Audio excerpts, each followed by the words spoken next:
लगभग खत्म कर ली थी, एक रिएक्शन रह गई थी। लास्ट टाइम हमने एक पहली रिएक्शन पढ़ी थी सेबेटियस एंड्रेंस रिडक्शन, वो मैंने बता दी है।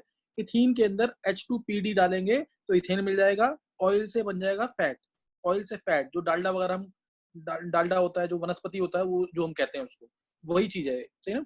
और ऐसे ही दूसरी रिएक्शन उसी के अंडर है ऑर्गेनिक कंपाउंड के साथ, ये भी रिएक्शन एनसीईआरटी में दे रखी है, तो ये भी करनी है।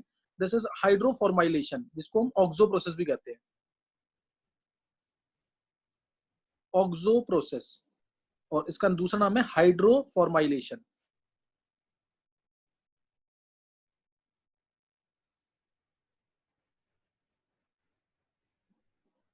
है ना। हाइड्रोफॉर्माइलेशन,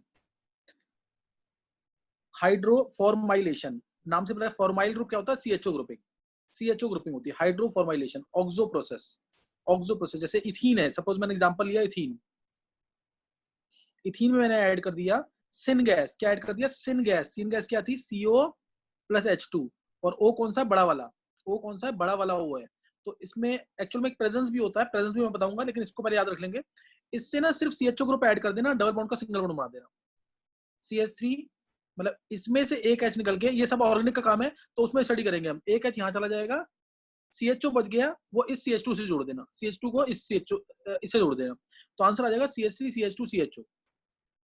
बस अभी ये याद रखना सिर्फ, ये है हाइड्रोफॉर्माइलेशन, क्योंकि फॉर्माइल ग्रुप ऐड हुआ है, फॉर्माइल ग्रुप ऐड हुआ है और हाइड्रोजन ऐड हुआ है, इथीन H, इस वाले के पास H, इस वाले के पास H गया है, तो हाइड्रोफॉर्माइलेशन है। और ये होता है हमारा, ध्यान सुनना, ऑक्टा कार्बोनिल, ऑक्टा कार्बोनिल डाइकोबाल्ट की प्रेजेंस में। CO, ये वाला O क्या है, छोटा, ये O छोटा, ये वाला O क्या है, बड़ा, होल 4। अभी तो ये ऑक्टा कार्बोनिल नहीं है, इसका भी डबल कर दो। अब कितने कार्बोनिल कितने हो गए, 4, 4 इंटू 2 8, 4 इंटू 2 4, ये 2, ये 8 हो गए कार्बोनिल, और 2 क्या हो गए, कोबाल्ट, 2 क्या हो गए, कोबाल्ट, इसलिए इसे बोलेंगे ऑक्टा कार्बोनिल डाई कोबाल्ट के प्रेजेंस में। कभी भूल जाओ तो निकल टेट्रा कार्बोनिल लिखाना, निकल टेट्रा कार्बोनिल, ये भी काम कर सकता है, ये भी डाल सकते हैं, दिस और दिस। तो ये है ऑक्सो प्रोसेस, याद रखेंगे इसको, ऑक्सो प्रोसेस, है ना, ऑक्सो प्रोसेस।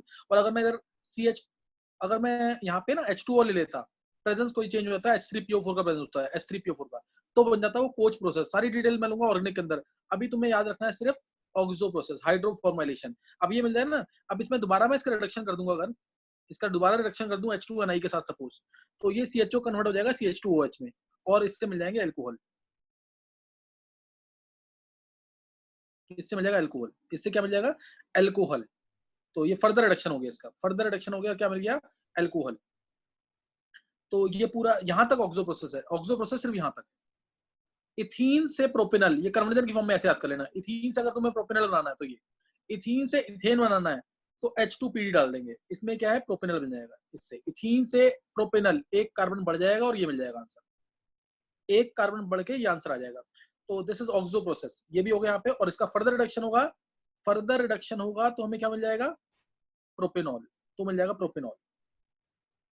समझ आ गया कि नहीं है।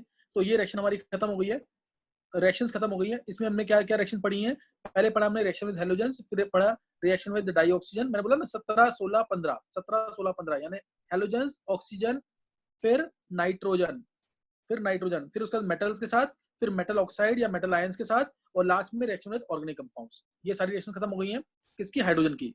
डिटेल में और भी रिएक्शन है, लेकिन जितना बताया इतना सफिशिएंट है। नेक्स्ट अब आएगा uses of hydrogen. Uses, uses में पहले तो ये अमोनिया की मैन्युफैक्चरिंग में यूज होता है, N2 + 3H2 gives 2NH3, ammonia की मैन्युफैक्चरिंग में, आयरन के प्रेजेंस में, डिटेल मैंने ले लिया इसकी, आयरन के प्रेजेंस में। उसके बाद ये अमोनिया जो है ना, ये अमोनिया बनाता है नाइट्रिक एसिड, इसको याद रखते हैं, याद कर लेंगे, नाइट्रिक एसिड। और उस, ये तो हेबर्स प्रोसेस था, कौन सा प्रोसेस है ये, दिस इज हेबर्स प्रोसेस, ये हेबर्स प्रोसेस है।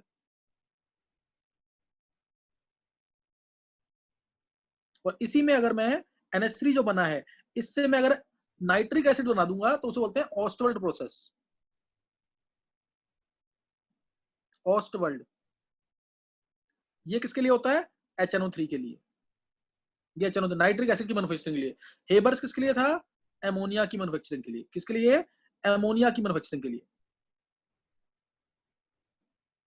तो ये क्या है, ऑस्टवर्ल्ड प्रोसेस क्या है, जैसे NH3 लिया, इसमें मैंने डाला O2, NH3 में O2 डाला, रेडॉक्स चेंज आएगा, क्या आएगा, रेडॉक्स चेंज, मिल जाएगा NO plus H2O, NO plus H2O, NO plus H2O मिल जाएगा। अब इस NO में एयर पास की, एयर पास की यानी हाफ O2, शायद मैंने पहले भी बताया हो, एयर पास करेंगे तो ये बन जाएगा NO2।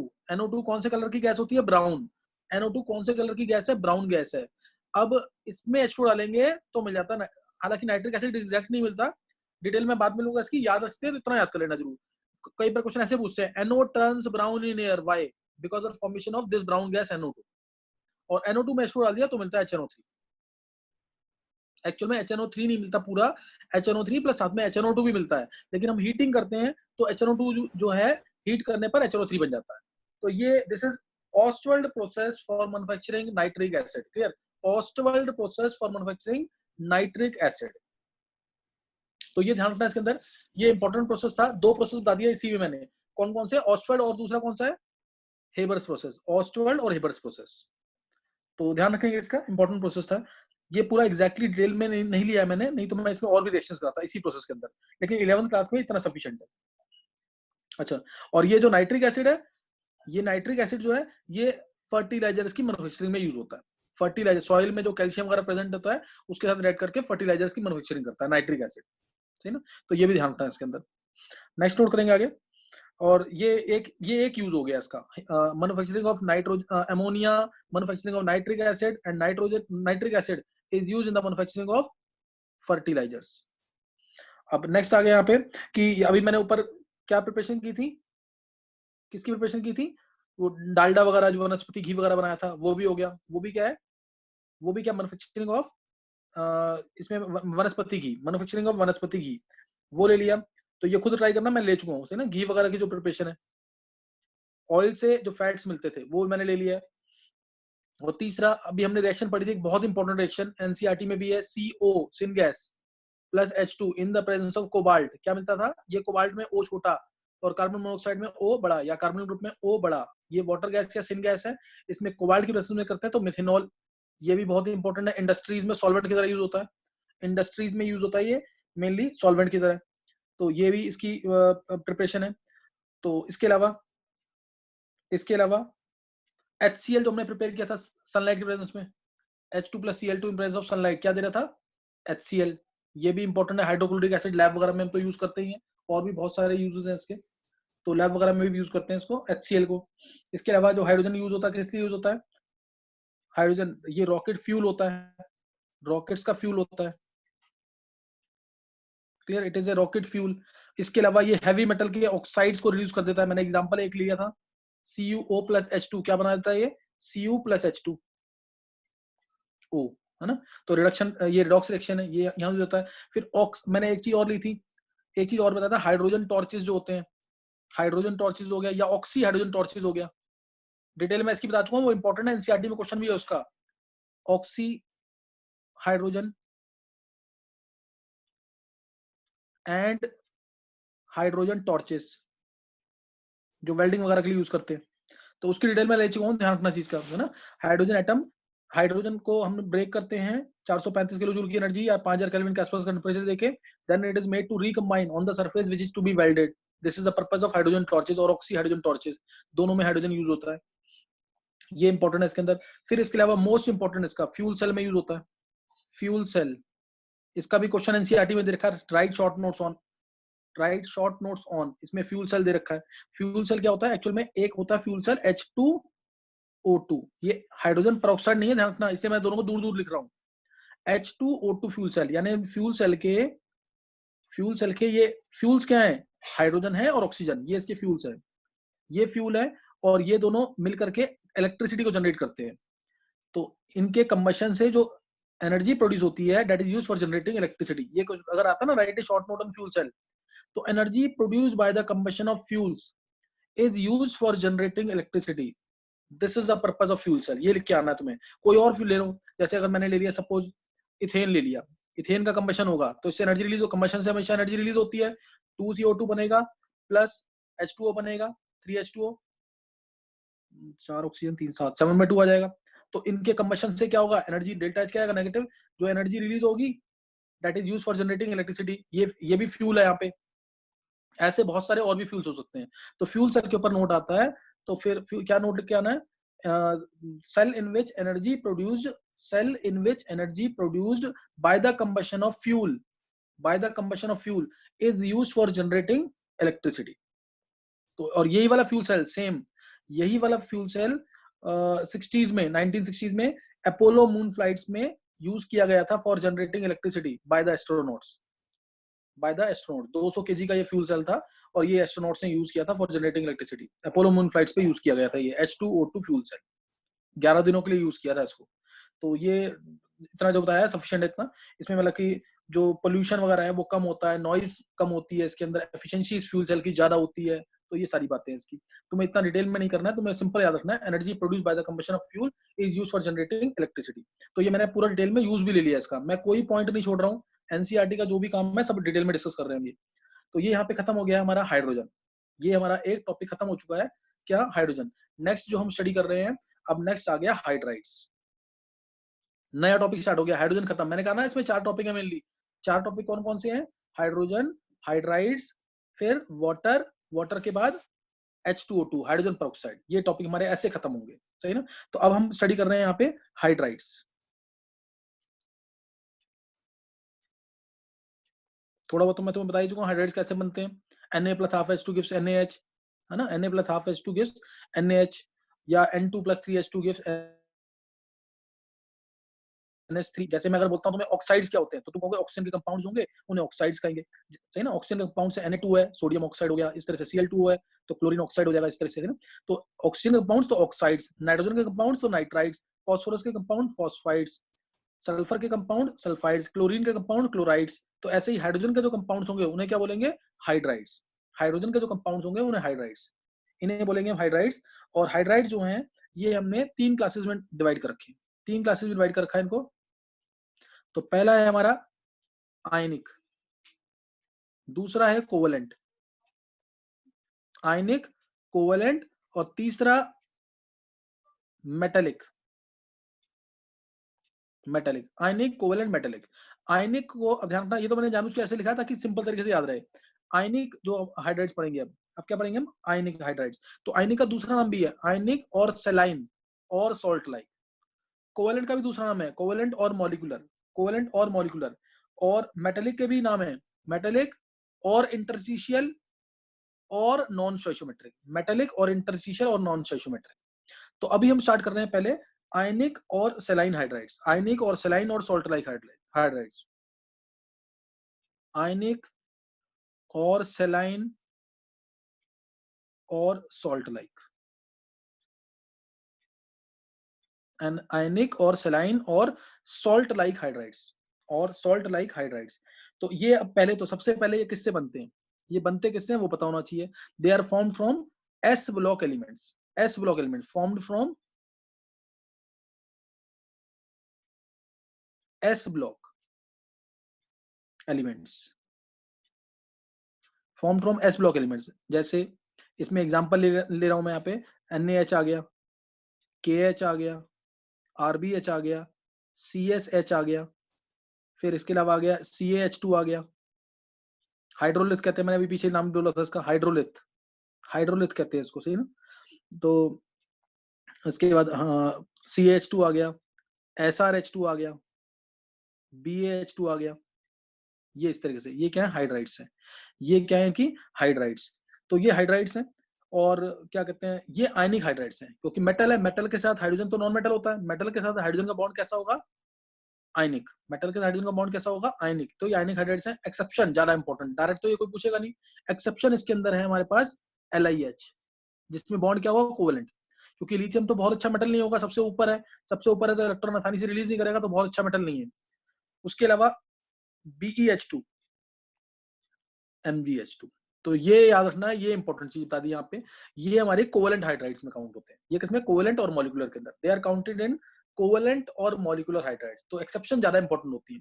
अब जो आयनिक हाइड्राइड्स होते हैं, सही ना? आयनिक हाइड्राइड्स, बस ये ध्यान रखना कि इसके अंदर ये ऐसा नहीं कि प्योरली ये कोवेलेंट ही है, इनके अंदर आयनिक कैरेक्टर तो है ही, लेकिन इनके अंदर कोवेलेंट कैरेक्टर भी ज्यादा है, इसलिए इनको कोवेलेंट और मॉलिक्यूलर हाइड्राइड्स कहते हैं।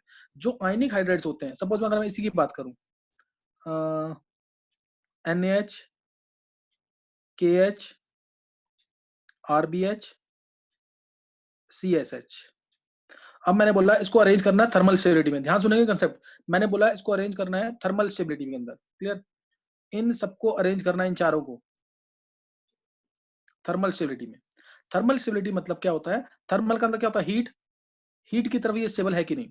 हीट की तरफ स्टेबल कब होंगे? जैसे NaH है, Na+H- है, तो ये Na+ और H- में कितनी अट्रैक्शन है? जितनी ज्यादा अट्रैक्शन होगी उतना ज्यादा हीट करने में। मान लो मेरे को इसको हीट करके तोड़ना है इसके बॉन्ड को, तो मान लो मैंने 400 किलो जूल एनर्जी दी, 400 की दी, इसको हीट करना है तो मेरे को ज्यादा एनर्जी देनी पड़ेगी, कम एनर्जी देनी पड़ेगी। क्यों? क्योंकि के का साइज बड़ा होता है। के का साइज बड़ा है तो बॉन्ड इतना स्ट्रॉन्ग नहीं बनेगा। आरबी का साइज और बढ़ गया तो बॉन्ड और वीक हो जाएगा। सीएस का साइज और बढ़ गया तो बॉन्ड वीक हो जाएगा। तो ये थर्मल स्टेबिलिटी का ऑर्डर क्या आ जाएगा इसका? NaH की थर्मल स्टेबिलिटी सबसे ज्यादा होगी। समझ आ रहा है कि नहीं? है थर्मल स्टेबिलिटी जो होती है, thermal stability directly proportional to EH bond strength. EH bond strength जितनी ज्यादा उतनी ज्यादा थर्मल स्टेबिलिटी। और नीचे जाएंगे, ग्रुप में नीचे जाएंगे तो क्या होगा? साइज बढ़ेगा, साइज बढ़ेगा तो थर्मल स्टेबिलिटी डिक्रीज कर जाएगी। Thermal stability directly proportional to EH bond strength, और इनवर्सली प्रोपोर्शनल कह सकते हो रिड्यूसिंग कैरेक्टर के। क्यों? क्योंकि इनवर्सली अब सबसे जल्दी हाइड्रोजन कौन रिलीज करेगा? इन चारों में से सबसे जल्दी हाइड्रोजन कौन रिलीज करेगा? Sir caesium. सीजियम का H जल्दी निकल जाएगा। सीजियम का जो H- कह लो या हाइड्रोजन कह लो, जल्दी निकल जाएगा कि नहीं? और ये क्या होता है? अच्छा रिड्यूसिंग एजेंट। इसलिए सबसे ज्यादा रिड्यूसिंग कैरेक्टर को पूछेगा तो क्या बोलेंगे? CSH का। जिसका याद रहेगा कि नहीं? जिसका साइज बड़ा उसका H जल्दी हाइड्रोजन जल्दी बाहर निकलेगा, उसका जल्दी हाइड्रोजन बाहर निकलेगा, उसका हाइड्रोजन जल्दी बाहर निकलेगा तो अच्छा रिड्यूसिंग एजेंट। ये याद रखना है, ये इंपॉर्टेंट क्वेश्चन है, शायद एनसीईआरटी में भी दे रखा है। Arrange in order of reducing character, arrange in order of thermal stability. समझ गए कि नहीं? तो ये ध्यान रखना इसके अंदर। अच्छा, अब ये जो हाइड्राइड होते हैं, ये जो हाइड्राइड होते हैं, आयनिक हाइड्राइड, ये क्रिस्टलाइन फॉर्म में होते हैं। एक तो ये किस फॉर्म में होंगे? क्रिस्टलाइन। इनके क्रिस्टल्स बनेंगे, जैसे सॉल्ट के बनते हैं NaCl के क्रिस्टल, ऐसे ही इसके क्रिस्टल बनेंगे। ये नॉन वोलेटाइल होंगे क्योंकि आयनिक बॉन्ड है, तो आसानी से वेपर्स में कन्वर्ट नहीं होंगे, तो ये नॉन वोलेटाइल होंगे। और सॉलिड फॉर्म में ये नॉन कंडक्टिंग भी होंगे। नॉन वोलेटाइल यानी इनके वेपर्स नहीं बनेंगे, और and they are also non conducting.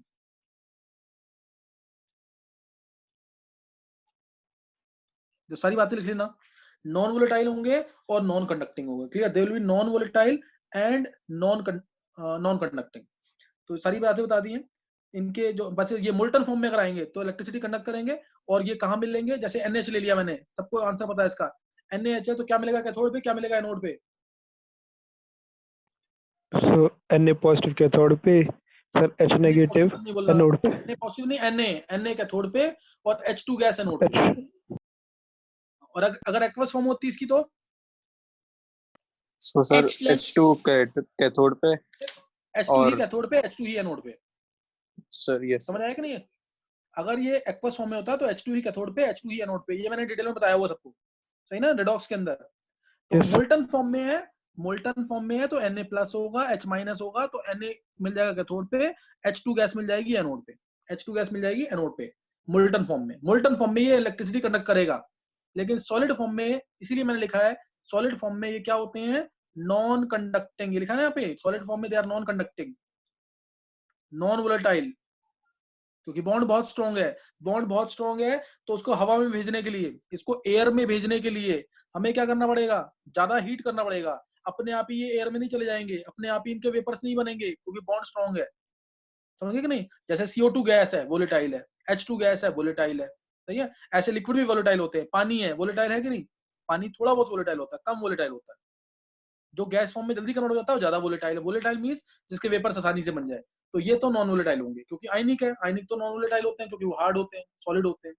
समझ आएगा कि नहीं? है तो ये ध्यान रखना है। इसके अंदर सारी डिटेल दे दी मैंने इसके अंदर। अब ये जो हाइड्राइड्स हैं, कोई भी हाइड्राइड ले लें इसके, ये बहुत वायलेंटली रिएक्ट करेंगे। किसके साथ? पानी के साथ। पानी के साथ ये, जैसे मैं NaH ले रहा हूँ जो एनसीईआरटी में एग्जांपल दे रखा होगा, NaH plus H2O. This reacts very violently, very vigorously, very fast with water. पानी के साथ ये बहुत वायलेंटली रिएक्ट करेगा. क्लियर? पानी के साथ ये काफी वायलेंटली रिएक्ट करता है.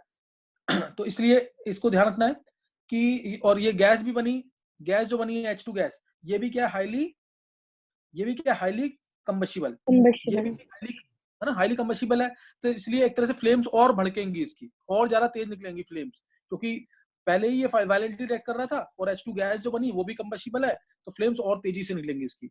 सही ना? तो इसको, इसकी आग जो निकलेगी, इसको बुझाने के लिए, इसको जैसे फायर एक्सटिंग्विशर में हम यूज करते हैं, तो फायर एक्सटिंग्विशर में ज्यादातर क्या यूज होता है? CO2. क्या यूज होता है उसके अंदर? CO2. तो इसकी आग जो होती है, इसकी फायर जो होगी, उसको बुझाने के लिए हम CO2 यूज नहीं करते. एनसीईआरटी का इंपॉर्टेंट क्वेश्चन. इसको बुझाने के लिए हम CO2 यूज नहीं करते. क्यों? क्योंकि NaH basic, CO2 acidic. CO2 मतलब H2CO3 ना, CO2 मतलब H2CO3. तो ये बेसिक और ये एसिडिक, ये एक बेसिक और दूसरा क्या है? एसिडिक. तो क्या बन जाएगा इसमें? सॉल्ट, HCOON, है ना, HCON, ये स्ट्रक्चर इसका HCOON, ये स्ट्रक्चर बन जाएगा इसका. तरीका कभी भूल जाओ तो इस तरह से निकाल लेना इसको. CO2 है ना, ये O इलेक्ट्रॉन लेके जाएगा, O इलेक्ट्रॉन लेके गया तो O पे क्या आ गया? Na पॉजिटिव आ जाएगा, और H माइनस कहाँ आ जाएगा? C पॉजिटिव के साथ. नहीं समझ आया? ये इलेक्ट्रॉन ले गया तो ये बन गया ना, ऐसे ध्यान देना इधर, CO माइनस डबल बॉन्ड, ये बन जाएगा इलेक्ट्रॉन लेके जाएगा. तो बस अब इसका प्लस किससे जुड़ जाएगा? Na प्लस किससे जुड़ गया? नेगेटिव के साथ. और H माइनस है, H माइनस किससे जुड़ जाएगा? C पॉजिटिव के साथ. नहीं समझ आया अभी? आ गया सर. इसलिए जो NaH की फायर है, NaH की जो फायर है, should it be extinguished by using CO2? NaH की जो फायर होगी, should it be extinguished by using CO2 or not? NCERT का important question. Formation of this salt, sodium format. क्या नाम है इसका? सोडियम फॉर्मेट बनने की वजह से. तो ये एनसीईआरटी का क्वेश्चन है. सही ना? तो मैं क्वेश्चन भी साथ साथ डिस्कस कर रहा हूँ, इसलिए छोड़ना नहीं कुछ भी इसके अंदर. जब एनसीईआरटी क्वेश्चन करोगे तो तुम्हें 99% लगेगा कि सर ने सारा पढ़ा रखा है इसके अंदर से. सही ना? तो ये एक इंपॉर्टेंट क्वेश्चन था जो हमने डिस्कस कर लिया है. ऐसे ही NaH बहुत सारी फायर्स है. सर सॉल्ट का नाम क्या था? Sodium format. ये पढ़ोगे भी ऑर्गेनिक के अंदर, ये बहुत छोटी सी बात है, और शायद 9th-10th में भी पढ़ा होगा तुम लोगों ने. सोडियम फॉर्मेट, क्या नाम है? सोडियम फॉर्मेट, या सोडियम मेथेनोइड भी कह सकते हो उसको, सोडियम मेथेनोइड. ऐसे ना बहुत सारी फायर्स होती हैं जिसको हम पानी से नहीं बुझाते, जैसे सोडियम फायर है. सोडियम फायर को भी हम पानी से क्यों नहीं बुझाते होंगे? क्योंकि sodium reacts violently with water, बन जाएगा.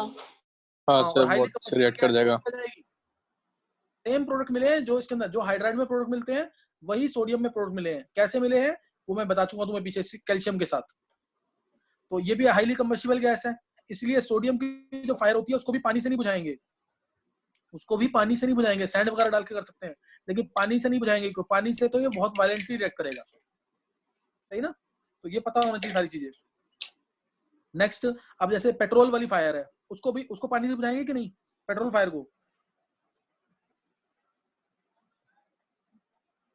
को भी पानी से नहीं बुझाते. क्यों? पेट्रोल तो लाइट होता है, ऊपर तैरेगा वो. हाँ, पेट्रोल तो जैसे ही तुम पानी डालोगे तो पेट्रोल इमीडिएटली तैर करके ऊपर आ जाएगा. पानी, क्योंकि पानी की डेंसिटी ज्यादा, जिसकी डेंसिटी ज्यादा होती है वो तो डूबता है, वो तो सिंक कर जाता है. तो पानी नीचे चला जाएगा, दोबारा पेट्रोल ऊपर आ जाएगा, तो फिर फायर बढ़ जाएगी तेजी से, क्योंकि पानी, जब पेट्रोल तेजी से ऊपर आएगा तो फायर बढ़ जाती है. इसलिए पेट्रोल फायर को भी हम पानी से नहीं बुझाते. तो ऐसे क्वेश्चंस होते हैं जिसमें वाटर नहीं यूज करते टू एक्सटिंग्विश दैट फायर, है ना? तो ये चीज ध्यान रखनी है, इसके अंदर क्वेश्चंस आ सकते हैं इसके अंदर. तो अब ये हो गया हमारे पास. अब NaH मैंने तुम्हें बोला, ये हाइड्राइड जो है ये बहुत रिएक्टिव है, मैंने बता दिया. This reacts violently with water, this is very reactive. अब ऐसे भी हाइड्राइड होती हैं जैसे LiH, मैंने इसके बारे में बताया भी कि इसके अंदर सफिशिएंट क्या है, इसके अंदर सफिशिएंट कोवेलेंट कैरेक्टर है. ये क्या, लीस्ट रिएक्टिव है, ये बहुत कम रिएक्टिव होती है. सही ना? ये लेस रिएक्टिव है, मतलब ऑक्सीजन के साथ या हेलोजेंस के साथ ये बहुत कम रिएक्ट करती है. इसलिए इस हाइड्राइड को, जिसका कम यूज है, इसको हम कन्वर्ट करते हैं किसके अंदर? एक बहुत इंपॉर्टेंट रिड्यूसिंग एजेंट के अंदर. जैसे मैंने AlCl3 डाल दिया इसके अंदर, AlCl3 डाल दो, या इसका डाइमर, दोनों ही फॉर्मूले ले सकते हैं। एनसीईआरटी में शायद डाइमर दे रखा है, चेक कर लेना एक बार। Al2Cl6 दोनों एक ही बात है, ये डाल देंगे। तो ध्यान देना इसमें, अब मेटल के साथ हाइड्रोजन का बॉन्ड ज्यादा स्ट्रॉन्ग होगा, ये भी मेटल, ये भी मेटल, Li भी मेटल, Al भी मेटल, तो इनके साथ मेटल के साथ हाइड्रोजन का बॉन्ड ज्यादा स्ट्रॉन्ग होगा, इसलिए LiAlH4 बन जाएगा। Al के साथ क्या आ जाएगा H, LiAlH4। बहुत इंपॉर्टेंट रिड्यूसिंग एजेंट है, lithium aluminium hydride, strong reducing agent है, ऑर्गेनिक के अंदर यूज करेंगे, स्ट्रॉन्ग रिड्यूसिंग एजेंट।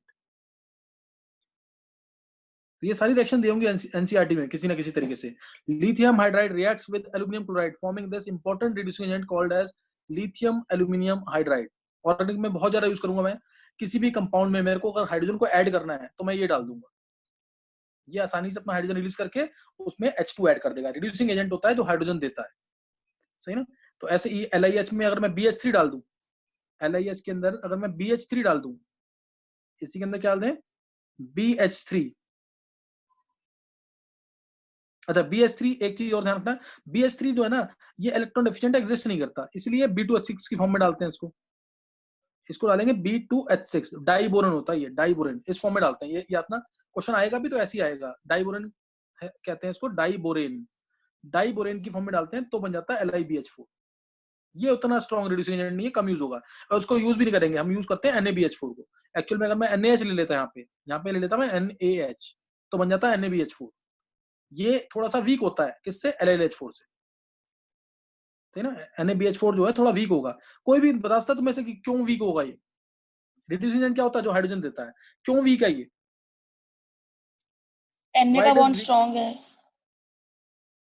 एक मिनट जाओ, मैं Na की जगह Li ले रहा हूँ, छोड़ दो उसको, मत लो उसे। अब बताओ LiBH4 क्यों वीक है, देखते हैं किसका ब्रेन चलता है यहाँ पे। ये ऐसे आंसर दोगे ना क्लास के अंदर, कॉन्फिडेंस बढ़ जाएगा बहुत ज्यादा। वाई LiBH4 रिड्यूसिंग एजेंट क्या होता है जो हाइड्रोजन जल्दी से रिलीज कर देता है। Why LiBH4 is weak reducing agent as compare to LiAlH4।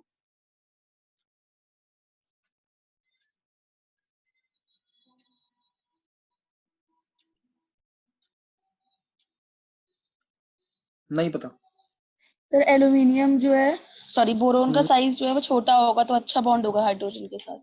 ये किसने बोला आंसर, विधि। बहुत अच्छे विधि। ऐसे आंसर्स कर दोगे ना तो तुम्हारा बस, तुम अपनी पढ़ाई जो हार्ड वर्क है ना उसको बढ़ा दो। बहुत सिंपल आंसर दिया है इसने, बहुत इजी आंसर दिया है। यहाँ पे हमारे पास था AlH4 नेगेटिव, AlH4 नेगेटिव, तो इधर Al और H का बॉन्ड टूटना है, Al और H बॉन्ड टूट करके हाइड्रोजन बाहर निकलना है, और इधर है BH4 negative, Li plus BH4 negative, इधर किसका बॉन्ड टूटना है, B और H का बॉन्ड टूट करके H बाहर निकलना है। तो किसमें H जल्दी निकलेगा बाहर, इस वाले में AlH4 में, इसका H जल्दी निकलेगा तो इसलिए ये हाइड्रोजन जल्दी देगा, जो हाइड्रोजन जल्दी दे रहा है वो अच्छा रिड्यूसिंग एजेंट।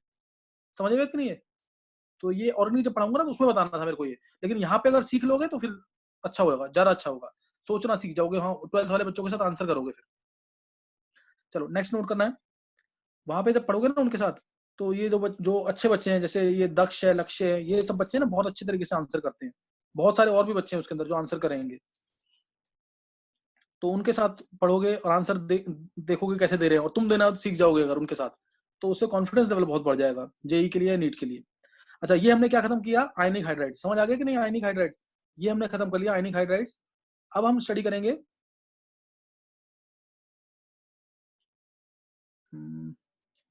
नेक्स्ट स्टडी करेंगे अब हम जैसे कोवेलेंट और मॉलिक्यूलर हाइड्राइड्स।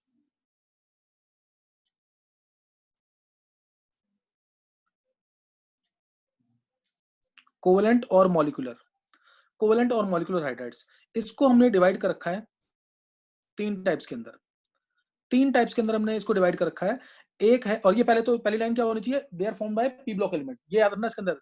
जैसे वो किससे बने थे, एस ब्लॉक से, ये किससे बनेंगे, पी ब्लॉक से। पी ब्लॉक में कितने ग्रुप होते हैं, 13 to 18 ग्रुप है ना, 13 to 18 ग्रुप है इसके अंदर।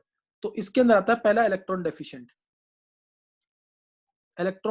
हाइड्राइड, तो इसके तो नाम से ही पता लग रहा है कि इलेक्ट्रॉन की डेफिशिएंसी आएगी। दूसरा इलेक्ट्रॉन प्रिसाइज हाइड्राइड, यानी जिसके अंदर ऑक्टेट पूरा कंप्लीट होगा, इलेक्ट्रॉन प्रिसाइज हाइड्राइड। और तीसरा जो आएगा ना वो है electron rich hydride, electron rich hydride का मतलब ये नहीं है कि ऑक्टेट से ज्यादा इलेक्ट्रॉन होंगे। ये कंफ्यूजन रहता है कि इलेक्ट्रॉन रिच का मतलब ये तो नहीं है कि इलेक्ट्रॉन 8 से ज्यादा होंगे। 8 से ज्यादा नहीं होंगे, मैं एक एग्जांपल दूंगा उससे ज्यादा क्लियर होगा। अब देखो इलेक्ट्रॉन डेफिशिएंट हाइड्राइड, ये कौन बनाएगा? Electron deficient hydride. इसके नाम से पता लग रहा है इलेक्ट्रॉन डेफिशिएंट हाइड्राइड। पहली बात तो ये जैसे आयनिक हाइड्राइड थे वो क्या थे? वो थे नॉन वोलेटाइल, ये वोलेटाइल होंगे। ये क्या होंगे? वोलेटाइल होंगे। ये आसानी से कन्वर्ट हो जाएंगे दूसरे के अंदर, सही ना? इलेक्ट्रॉन डेफिशिएंट हाइड्राइड, जैसे मैं एग्जांपल लूं BH3। BH3 मैंने भी बताया था एग्जिस्ट नहीं करता। क्यों? अब देखो ध्यान देना, इलेक्ट्रॉन डेफिशिएंट कैसे है ये समझाने के लिए बता रहा हूँ सिर्फ। बी के साथ एक H बॉन्ड बन जाएगा, इधर H बन जाएगा, इधर H बन जाएगा। अब बी के पास आफ्टर शेयरिंग कितने इलेक्ट्रॉन्स आए? ओनली 6। तो इसलिए ये इलेक्ट्रॉन डेफिशिएंट है। इसलिए क्या है ये? Electron deficient, therefore it is electron deficient. इसीलिए ना ये इलेक्ट्रॉन डेफिशिएंसी को कुछ हद तक कंपनसेट कर लेता है बाय फॉर्मिंग B2H6। B2H6 बनाकर कुछ हद तक अपनी इलेक्ट्रॉन डेफिशिएंसी कंपनसेट कर लेता है। ऐसे ही एग्जांपल BeH2 मैंने बताया था पीछे, BeH2, MgH2, ये भी इलेक्ट्रॉन डेफिशिएंट होंगे। BeH2 में आफ्टर शेयरिंग कितने इलेक्ट्रॉन आएंगे बेरिलियम के पास? ओनली 4 इलेक्ट्रॉन, 2 यहाँ पे इलेक्ट्रॉन्स, 2 यहाँ पे इलेक्ट्रॉन्स। MgH2 में भी सेम ऐसे ही होगा, LiH भी है, मॉलिक्यूलर के अंदर ही आता है, कोवेलेंट है। अच्छा ये आ गया। इसके अलावा और कोई AlH3 मान लो या Al2H6 मान लो, AlH3, ये भी क्या होंगे? Electron deficient. Clear? These will be electron deficient hydrides. तो ये इलेक्ट्रॉन डेफिशिएंट समझ आ गया होगा सबको। इलेक्ट्रॉन डेफिशिएंट क्या होता है? जिसमें ऑक्टेट से कम इलेक्ट्रॉन्स होंगे, वो क्या होंगे? Electron deficient. और इनको कहते हैं ल्यूइस एसिड। ये याद रखना जरूर, ये इंपॉर्टेंट चीज बताई है। पता नहीं कितनी बार मैं इस वर्ड को यूज करूंगा ऑर्गेनिक में, इनऑर्गेनिक के अंदर। Lewis acid which have tendency to accept a pair of electron, which have tendency to accept a pair of electron, जिसमें इलेक्ट्रॉन एक्सेप्ट करने की टेंडेंसी होती है, वो ल्यूइस एसिड होता है। भूलना नहीं इस वर्ड को। BH3 लुईस एसिड है, ऐसे BF3 भी लुईस एसिड होता है, लेकिन ये बहुत वीक लुईस एसिड है। इसमें भी 6 इलेक्ट्रॉन्स है बोरोन के पास, therefore it is also a Lewis acid. ये भी लुईस एसिड है।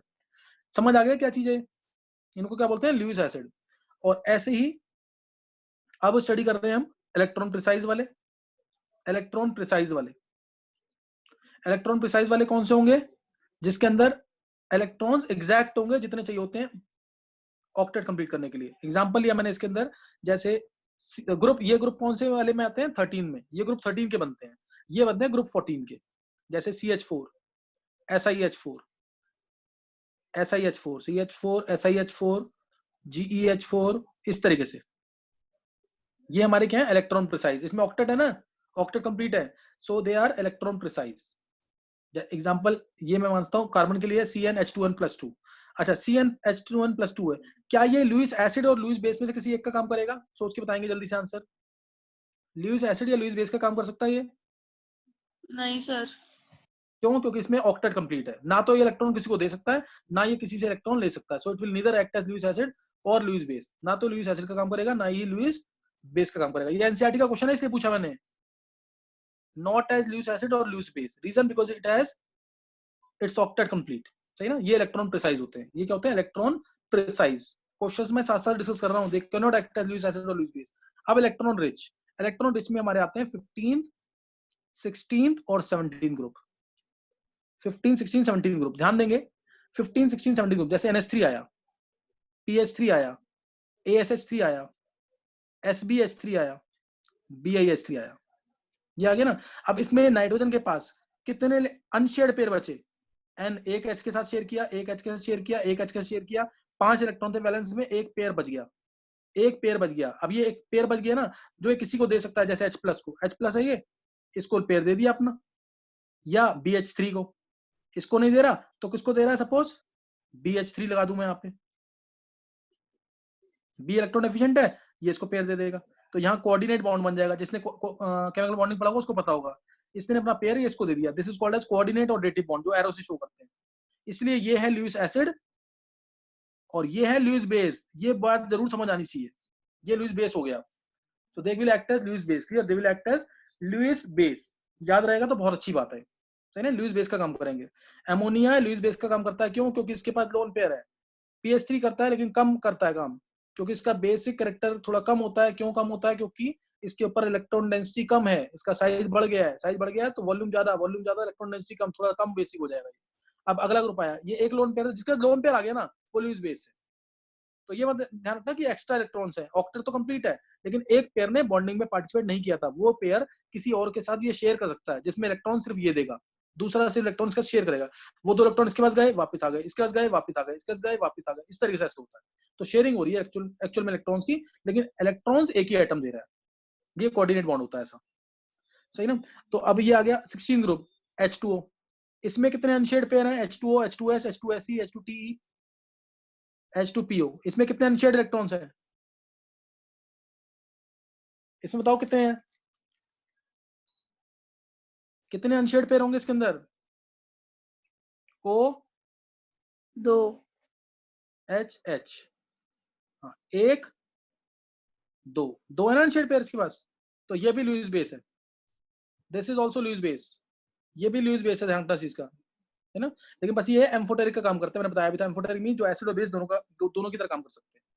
और लास्ट ग्रुप आया HF, HCl, HBr, HI, इसमें कितने अनशेयर्ड पेयर होंगे F के पास? इसमें F के पास कितने अनशेयर्ड पेयर होंगे?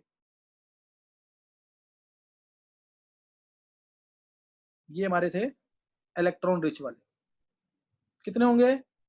3। हाँ, क्योंकि HF अगर है, F के साथ एक ही बॉन्ड बनेगा, 7 इलेक्ट्रॉन थे, 7 में से 3 इसके पास रह जाएंगे, ये 3 रह गए ना इसके पास, तो इसलिए 3 अनशेयर्ड पेयर हैं। तो ये भी इलेक्ट्रॉन रिच है, ये भी इलेक्ट्रॉन रिच है।